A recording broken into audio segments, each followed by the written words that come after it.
Hello, good evening, or good morning, good afternoon to whenever or whoever is watching this. My name is Jacob Frew. I'm going to be speaking on the affirmative on the topic of family separation.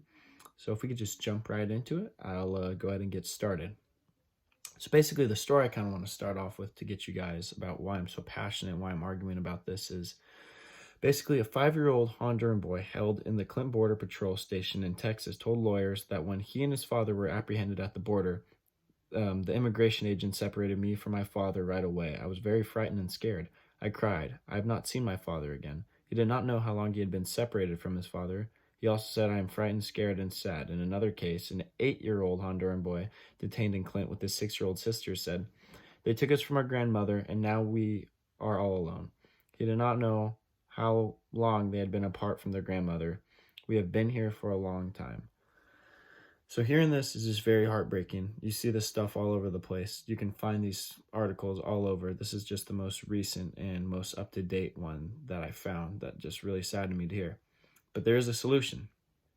We've had the solution, but we haven't implemented it and we haven't done it effectively.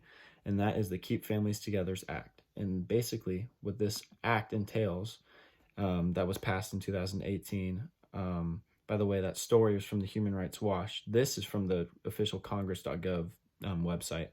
This is explaining this bill prohibits an agent or contractor of the Department of Homeland Security, the Department of Justice, or the Department of Health and Human Services from removing a child who is under the age of 18 has no permanent immigration status from his or her parent or legal guardian at or near the port of entry or within 100 miles of the U.S. border.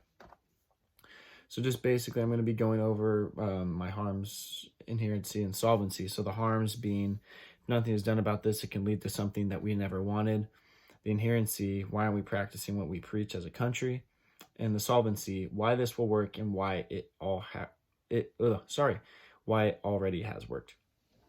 So if we're going over our harms, going back to basically saying if nothing is done about this, it could lead to something we never wanted.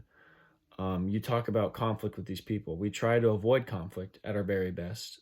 But when you take a child from a mother, there's going to be conflict and you're going to go to court.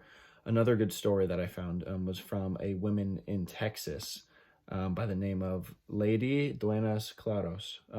Excuse me if I'm kind of not pronouncing that right. It's a Salvadorian who had previously lived in Houston, Texas, alleged in her lawsuit that the U.S. Border Patrol agent separated her from her breastfeeding 11-month-old earlier this year. She was so distressed afterwards, she claimed that she was unable to focus on credible fear, interviewing, testing if she could potentially qualify for asylum.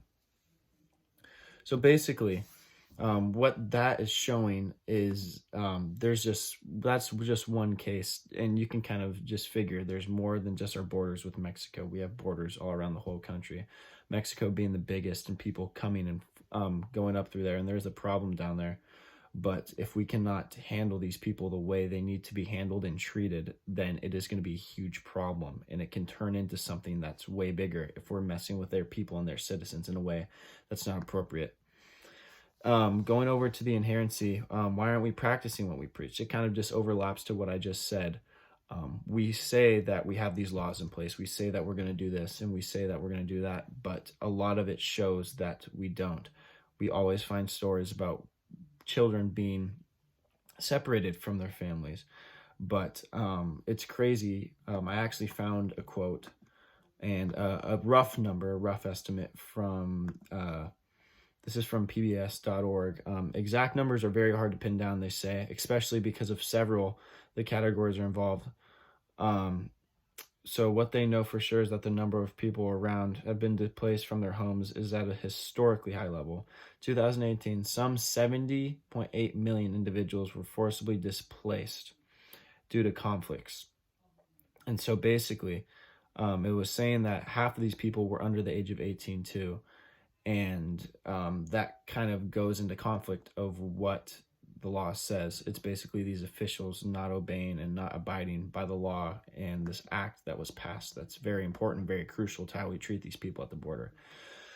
So the solvency, why this will work and why it already has worked. Obviously, there's an act passed. It went through the court, it went through the Congress, it went through the Senate. they know that this is right and they know that this is what needs to be done. It's all about just executing. A big part of it, I think, is laziness on people. It's a lot easier to just detain somebody and let somebody else handle it and on with the next people. I know they deal with a lot down there, but if you do it effectively, it's a lot better than doing it efficiently. Because if you do it effectively, it's going to lead to something that's efficient. So, and last thing I want to end off on is just one thing right here, which makes no sense. There's no federal law or regulation that requires children to be systematically separated from extended family members upon apprehension at the border, and there is no requirement to separate a child from a parent unless the parent poses a threat to the child. So basically, all in all, I just wanted to go over and talk about why I think we need a better job of, just upping our system, making changes, making new regulations, passing new rules, etc. I thank you for your time. Any questions, feel free to leave them. And yeah, thank you so much. Have a good rest of your day.